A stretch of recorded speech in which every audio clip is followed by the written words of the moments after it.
Class ফোরের স্টুডেন্টরা, আজ আমি তোমাদের শেখার সেতু পাঠ্য বইয়ে যে ইংলিশ বিভাগের প্রথম যে পার্টটি আছে গ্রামারের নাউন, এই নাউন নিয়ে আজকে আলোচনা করব। এখানে তোমাদের প্রপার নাউন এবং কমন নাউন এবং পরের পাতায় কাউন্টেবল নাউন আর আনকাউন্টেবল নাউন নিয়ে আলোচনা করা আছে। তো প্রথমে আলোচনা করব প্রপার নাউন এবং কমন নাউন নিয়ে। তোমরা এই পাঠ থেকে জানতে পারবে প্রপার নাউন কাকে বলে, কমন নাউন কাকে বলে, প্রপার নাউনের উদাহরণ কী কী, কমন নাউনের উদাহরণ কী কী, এইসব বিষয়ে তোমরা একটি স্পষ্ট ধারণা পাবে। এবং তোমরা যদি প্রপার নাউন এবং কমন নাউন সম্পর্কে ভালোভাবে জেনে নাও, তাহলে পরের পাতায় যে প্রশ্নগুলো আছে সেই প্রশ্নগুলির উত্তর তোমরা খুব সহজেই করতে পারবে। তো তোমরা দেখতেই পাচ্ছ, look at the following words. তোমাদের এই বক্সে যে ওয়ার্ডগুলো আছে সেগুলো দেখতে বলছে। তো এই বক্সে তোমাদের কোনগুলো নাউন সেগুলো আলাদা করতে বলা হচ্ছে। নাউন অর্থাৎ কোনো নাম বোঝাবে। নাউন মানে কি? কোনো নাম বোঝাবে। নাম বোঝালেই সেটাকে আমরা নাউন বলবো। তো প্রথমে আছে ট্রি অর্থাৎ গাছ, এটি একটি নাউন। ড্যান্স অর্থাৎ নাচ করা, এটি কিন্তু কোনো নাউন নয়। রাইট লেখা, এটিও নাউন নয়। বুক মানে হচ্ছে বই, এটি কিন্তু একটি নাউন। অ্যান্ড মানে এবং, এটিও নাউন নয়। মি মানে আমাকে, এটিও নাউন নয়। ইউ মানে তুমি, এটিও নাউন নয়, কোনো নাম বোঝাচ্ছে না। বাট অর্থাৎ কিন্তু, এটিও কিন্তু কোনো নাউন নয়, কারণ এটি নাম বোঝাচ্ছে না। এখানে দেখো দ্য হিমালয়া, হিমালয়া অর্থাৎ হিমালয় পর্বতকে বোঝাচ্ছে, অর্থাৎ পর্বতের একটি নাম বোঝাচ্ছে, তাই দ্য হিমালয়াটি নাউন। এখানে ম্যাঙ্গো অর্থাৎ একটি ফলের নাম বোঝাচ্ছে, তাই ম্যাঙ্গোটিও একটি নাউন। এবার আমরা জেনে নেব যে এগুলির মধ্যে কোনটি প্রপার নাউন আর কোনগুলি কমন নাউন। তাহলে এবার আমরা জেনে নেব যে প্রপার নাউন কাকে বলে। এই প্রপার নাউন এবং কমন নাউন কাকে বলে যদি জেনে যাও, তাহলে তোমরা এগুলি আলাদা করতে পেরে যাবে। এই ওয়ার্ডগুলো যেগুলো আমরা নাউন পড়লাম, এইটি, এইটি, এইটি আর এইটি, এগুলোর মধ্যে কোনটা প্রপার নাউন এবং কমন নাউন তোমরা কিন্তু আলাদা করতে পেরে যাবে। তো আমরা জেনে নেব প্রপার নাউন কাকে বলে। প্রপার নাউন সেগুলিকে বলে যে নাউনগুলি কোনো ব্যক্তি, বস্তু বা জায়গার নাম বোঝায়, সেগুলিকে কিন্তু প্রপার নাউন বলে। তাহলে দেখো এখানে এখানে ট্রি, ট্রি অর্থাৎ কোনো, এখানে নির্দিষ্ট করে কোনো গাছের নাম বোঝাচ্ছে না, তাই ট্রিটি কিন্তু কোনো প্রপার নাউন নয়, এটি সমস্ত গাছকে বোঝাচ্ছে, তাই এটি হচ্ছে একটি কমন নাউন। বুক অর্থাৎ বই, এখানে কিন্তু কোনো নির্দিষ্ট কোনো বইয়ের নাম বোঝাচ্ছে না, তাই বুকটিও হলো একটি কমন নাউন। দ্য হিমালয়া, এখানে একটি হিমালয় পর্বত অর্থাৎ একটি পর্বতের নাম নির্দিষ্ট করে বোঝা যাচ্ছে, তাই দ্য হিমালয়াটি হলো একটি প্রপার নাউন। এবার দেখো এখানে আছে ম্যাঙ্গো, ম্যাঙ্গো অর্থাৎ আম, এটি কিন্তু একটি কমন নাউন, এটি প্রপার নাউন নয়। এবার তোমাদের মনে হতে পারে যে এটি একটু ফলের নামকে বোঝাচ্ছে, আম, সেক্ষেত্রে এটি তো প্রপার নাউন হওয়া ছিল, কিন্তু না, এটি কিন্তু কোনো প্রপার নাউন নয়, এটি একটি কমন নাউন। যদি এখানে কোনো আমের নামকে বোঝাতো, যেমন ফজলি আম বা আম্রপালি এরকম কিছু বোঝাতো, সেক্ষেত্রে সেটি প্রপার নাউন হতো, কিন্তু ম্যাঙ্গো কথাটি দ্বারা একটা আমের জাতকে বোঝা যাচ্ছে, সেক্ষেত্রে ম্যাঙ্গোটি হয়ে গেল একটি কমন নাউন। এবার দেখো এখানে দুটি সেন্টেন্স দেওয়া আছে। প্রথম সেন্টেন্সে Kolkata is a big city, city অর্থাৎ শহর, এখানে কোনো নির্দিষ্ট কোনো শহরের নামকে বোঝা যাচ্ছে না, তাই সিটি কথাটি হয়ে গেল একটি common noun.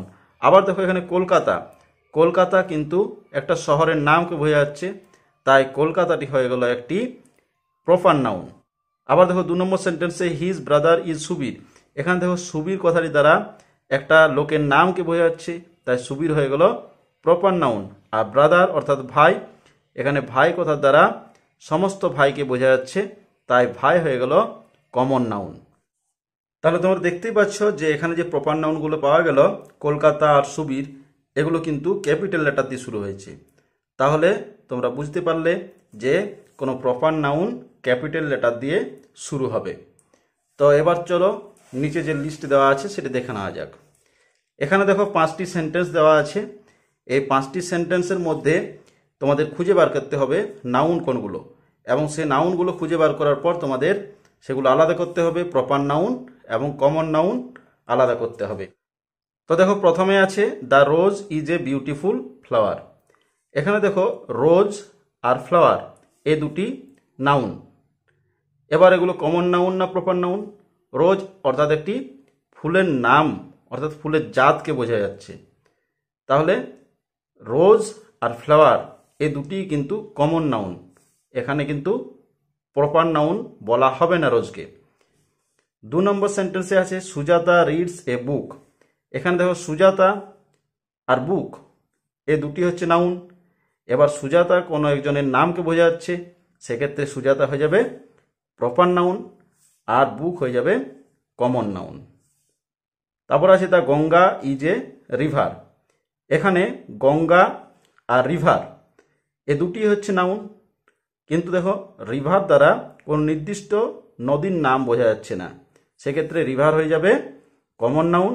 Are the Ganga এটি একটি নির্দিষ্ট নদীর নাম বোঝা যাচ্ছে, সেক্ষেত্রে দ্য গঙ্গা হয়ে যাবে প্রপার নাউন। 4 নম্বরে দেখা আছে রবিন বাবু ইজ মাই গ্র্যান্ডফাদার। এখানে দেখো রবিন বাবু দ্বারা একজন লোকের নাম বোঝা যাচ্ছে, তাই রবিন বাবুটি হয়ে গেল প্রপার নাউন আর গ্র্যান্ডফাদার অর্থাৎ দাদু হয়ে গেল common noun. Rini is a good girl. এখানে দেখো রিনি আর গার্ল এ দুটি নাউন, কিন্তু রিনি দ্বারা একজনের নাম বোঝা যাচ্ছে, তাহলে রিনি হচ্ছে প্রপার নাউন। আর গার্ল অর্থাৎ মেয়ে, এখানে সব মেয়েকে বোঝা যাচ্ছে, তাই গার্ল হয়ে গেল কমন নাউন। তাহলে তোমরা প্রপার নাউন আর কমন নাউন বুঝতে পেরে গেলে। এবার চলো এই দ্বিতীয় পাতায় যে অ্যাক্টিভিটিগুলো দেওয়া আছে সেগুলো করে নেওয়া যাক। আমরা করে নেব অ্যাক্টিভিটি 1। অ্যাক্টিভিটি 1-এ কি বলা আছে? Underline the common nouns and circle the proper nouns in the following sentences. অর্থাৎ কমন নাউন আর প্রপার নাউনগুলো খুঁজে বার করতে হবে, এবং খুঁজে বার করার পর কমন নাউনগুলোর তলাতে দাগ দিতে হবে আর প্রপার নাউনগুলোকে সার্কেল করতে হবে অর্থাৎ গোল করতে হবে। তো 1 নম্বরে আছে দেখো Rampurhat is a small village. Rampurhat হচ্ছে একটি ছোট্ট গ্রাম। এখানে দেখো একটি গ্রামের নাম আছে, সেটি হয়ে যাবে প্রপার নাউন। তো গ্রামের নামটি কি? রামপুরহাট। তো রামপুরহাটটা প্রপার নাউন, তাহলে এটিকে সার্কেল করে দিতে হবে। আর ভিলেজ অর্থাৎ গ্রাম এটিও নাউন, কিন্তু এখানে গ্রাম বলতে সমস্ত গ্রামকেই বোঝা যাচ্ছে, তাই এটি হয়ে গেল একটি কমন নাউন, এর নিচে দাগ দিয়ে দিতে হবে। 2 নম্বরে আছে Sealdah is a busy railway station.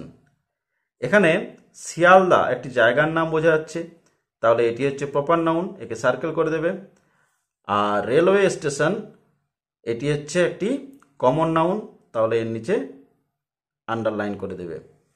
এবার দেখো 3 নম্বর আছে রজত, কুশাল অ্যান্ড তপন আর ফ্রেন্ডস। এখানে দেখো রজত, কুশাল আর তপন এই তিনটি কিন্তু নাম, এগুলির দ্বারা কোনো ব্যক্তির নাম বোঝা যাচ্ছে, তাহলে এগুলি হচ্ছে প্রপার নাউন। তো প্রপার নাউনগুলোকে কি করতে হবে? সার্কেল করতে হবে। আর ফ্রেন্ডস, ফ্রেন্ডস অর্থাৎ বন্ধু, বন্ধু জাতিকে বোঝা যাচ্ছে অর্থাৎ যে কোনো বন্ধুকে বোঝা যাচ্ছে, তাহলে এটি হয়ে গেল কমন নাউন। 4 নম্বরে আছে Sumi loves to eat ice cream. Sumi ice cream খেতে ভালোবাসে। এখানে দেখো সুমি একজনের নাম বোঝা যাচ্ছে, তাহলে এটি প্রপার নাউন, এটিকে সার্কেল করে দিতে হবে। এবং আইসক্রিম এটি হচ্ছে একটি কমন নাউন। এবার দেখো 5 নম্বরে আছে my father gave me Pather Panchali. এখানে দেখো পথের পাঁচালী এটি হচ্ছে প্রপার নাউন, কারণ পথের পাঁচালী একটি বইয়ের নাম, তাই এটিকে সার্কেল করে দিতে হবে। আর ফাদার অর্থাৎ বাবা, যে কোনো বাবাকে বোঝা যাচ্ছে ফাদার কথাটার দ্বারা, বাবা জাতিকে বোঝা যাচ্ছে, তাই এটি হচ্ছে কমন নাউন, তাই এর নিচে আন্ডারলাইন করে দেবে। এবার করে নেব activity 2। Fill in the blanks with suitable common nouns or proper nouns given in the brackets. এখানে দেখো ব্র্যাকেটে কমন নাউন এবং প্রপার নাউন মিলিয়ে মিশিয়ে দেওয়া আছে, সেগুলির থেকে খুঁজে তোমাদের কোনখানে প্রপার নাউন বসবে এবং কোনখানে কমন নাউন বসবে তোমাদের সেটা বসাতে হবে। তো আগে দেখে নেওয়া যাক কি কি আছে। ফেয়ার অর্থাৎ মেলা, ওয়ার্ল্ড অর্থাৎ বিশ্ব, রবীন্দ্রনাথ ট্যাগর অর্থাৎ কি রবীন্দ্রনাথ ঠাকুর, কালিম্পং একটা জায়গার নাম কালিম্পং, ট্রি অর্থাৎ গাছ, আর প্যারেন্টস অর্থাৎ পিতামাতা। তাহলে তোমরা এই ওয়ার্ডগুলো দেখে নিশ্চয়ই বুঝতে পারছো যে কোনগুলো প্রপার নাউন আর কোনগুলো কমন নাউন। দেখো যেগুলো প্রপার নাউন সেগুলো কিন্তু ক্যাপিটাল লেটার দিয়ে শুরু হয়েছে, যেমন রবীন্দ্রনাথ ট্যাগর, কালিম্পং, এগুলি কিন্তু প্রপার নাউন, তাই এগুলো ক্যাপিটাল লেটার দিয়ে শুরু হয়েছে। তো চলো এবার শূন্যস্থানগুলি পূরণ করে নেওয়া যাক। 1 নম্বরে আছে he lives in dash with his dash. তাহলে উত্তর হবে he lives in Kalimpong, KALIMPONG, Kalimpong, with his parents, PARENTS, সে কালিম্পংকে তার পিতামাতার সঙ্গে বাস করে। 2 নম্বরে আছে the parrot is sitting on a dash, অর্থাৎ টিয়া পাখিটি বসে আছে কোথায়? গাছে, ট্রিতে। তাহলে উত্তর হবে the parrot is sitting on a tree. 3 নম্বর আছে ড্যাশ রোড মেনি পোয়েমস, ইনি লিখেছিলেন অনেক কবিতা। ইনিটা এখানে কে? রবীন্দ্রনাথ ট্যাগর, RABINDRANATHTAGORE, রবীন্দ্রনাথ ট্যাগর। 4 নম্বরে আছে Mount Everest is the highest peak in the dash, Mount Everest সব থেকে উচ্চতম পর্বত শৃঙ্গ কোথাকার? ওয়ার্ল্ডের, বিশ্বের মধ্যে। তাহলে এখানে বসে যাবে ওয়ার্ল্ড। 5 নম্বরে আছে I visited a dash last Sunday, আমি গত রবিবারে একটি মেলাতে গিয়েছিলাম, মেলার ইংরেজি ফেয়ার। তাহলে এখানে এই ফেয়ার কমন নাউনটি বসে যাবে FAIR। তো তোমরা এখান থেকে শিখলে কি? তোমরা শিখলে যে প্রপার নাউন আর কমন নাউন। তো এবার তোমাদের যে পরের পার্টটি আছে সেখানে তোমরা শিখবে কাউন্টেবল নাউন আর আনকাউন্টেবল নাউন। তো কাউন্টেবল নাউন কোনগুলো? না, যেগুলো আমরা গুনতে পারি, কাউন্ট করতে পারি, সেগুলো হচ্ছে কাউন্টেবল নাউন। আর যেগুলো আমরা গুনতে পারি না সেই নাউনগুলো হচ্ছে আনকাউন্টেবল নাউন। তো তোমাদের এবার চলে যাব কাউন্টেবল নাউন এবং আনকাউন্টেবল নাউনে। তো প্রথমে আমরা এই বক্সের দুটি সেন্টেন্স দেখে নেব, তারপর সরাসরি আমরা চলে যাব এই যে নিচের এই লিস্টটাতে। তো প্রথমে দেখো এই সেন্টেন্সটি আমরা একটু পড়ে নিই। I saw a bird on the tree, আমি গাছের উপর একটি পাখিকে দেখেছিলাম। এখানে দেখো নাউন কোনগুলো? ট্রি আর বার্ড, এগুলো নাউন। এগুলো কি নাউন? কমন নাউন, তোমরা আগেই পড়েছো।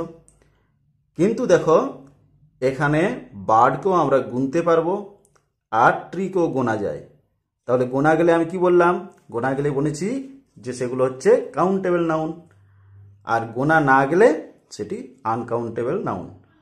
তো দ্বিতীয় সেন্টেন্সে দেখো she likes coffee, say coffee খেতে ভালোবাসে।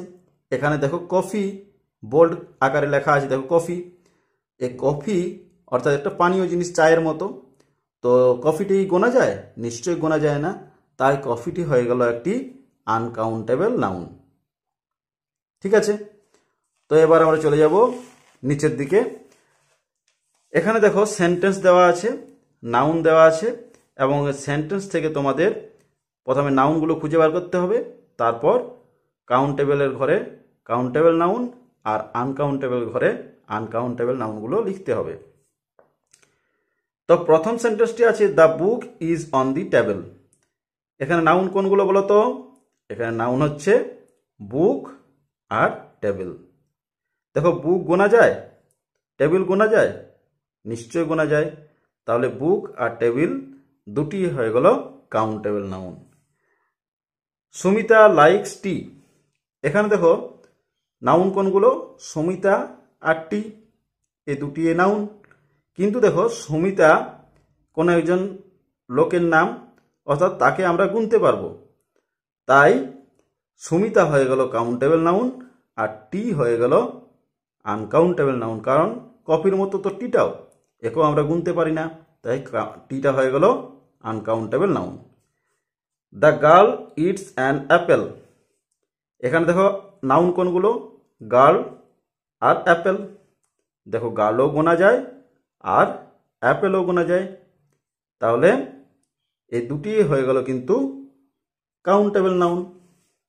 আবার দেখো মিল্ক ইজ হোয়াইট, এখানে নাউন কোনটা বলো তো? মিল্ক, অর্থাৎ দুধ। দুধকে কি গোনা যায়? নিশ্চয়ই গোনা যায় না, তাই মিল্ক হয়ে গেল uncountable noun. My father eats rice, আমার বাবা ভাত খায়। তাহলে এখানে নাউন কোনগুলো? ফাদার আর রাইস। আবার দেখো ফাদারকে আমরা গুনতে পারি বাবা, তাহলে ফাদার হয়ে গেল countable noun.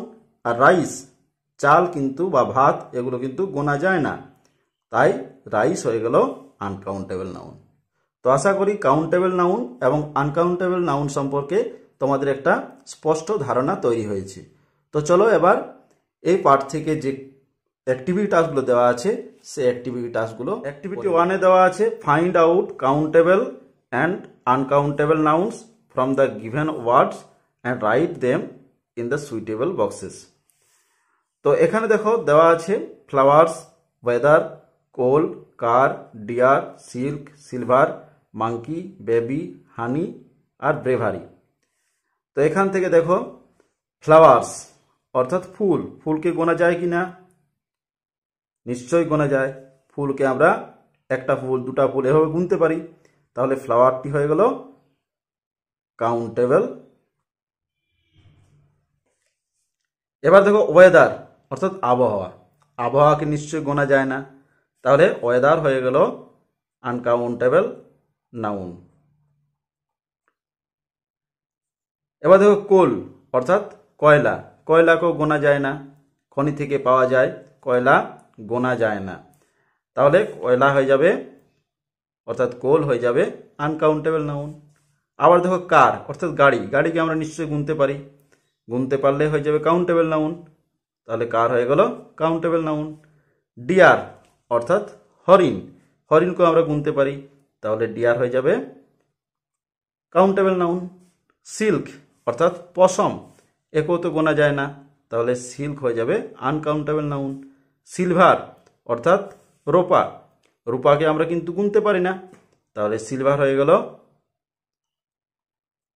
Uncountable noun. Monkey অর্থাৎ বানর, বানরকেও আমরা গুনতে পারি, তাহলে মাঙ্কি হয়ে গেল কাউন্টেবল নাউন। বেবি অর্থাৎ শিশু, আমরা শিশুকে গুনতে পারি, তাহলে বেবি হয়ে গেল কাউন্টেবল নাউন। হানি অর্থাৎ মধু, তরল পদার্থ, আমরা একে গুনতে পারি না, তাই হানি হয়ে গেল আনকাউন্টেবল নাউন।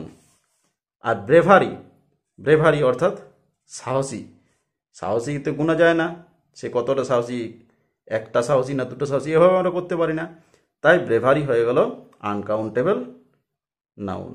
2 নম্বর অ্যাক্টিভিটি টাস্কে আছে fill in the blanks with suitable countable or uncountable nouns given in the bracket. এখানে দেখো ব্র্যাকেটে কিছু কাউন্টেবল আর আনকাউন্টেবল নাউন দেওয়া আছে, সেগুলো নিয়ে করে তোমাদের এই শূন্যস্থান পূরণ করতে হবে। তো টাইম অর্থাৎ সময়, সংস অর্থাৎ গান, বুকস অর্থাৎ বই, পেজেস অর্থাৎ পাতা, পেন্স কলম, আর মানি অর্থাৎ টাকা।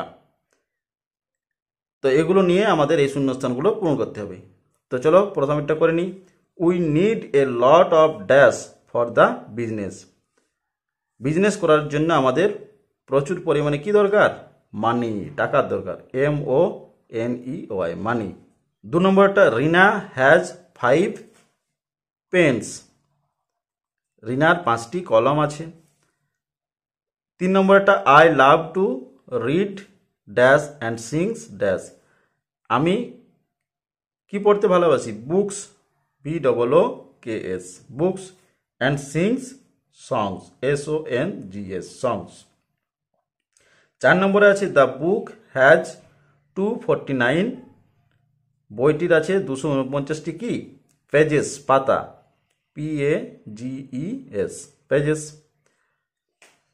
আর 5 নম্বরে আছে she needs some more time, TIME time, তার আরও কিছু সময় দরকার। তাহলে এই পাঠ থেকে তোমরা কাউন্টেবল এবং আনকাউন্টেবল নাউন সম্পর্কে একটা স্পষ্ট ধারণা পেলে। আশা করি তোমরা এবার থেকে কাউন্টেবল আর আনকাউন্টেবল নাউন কোনগুলো সেগুলো আলাদা করতে পারবে।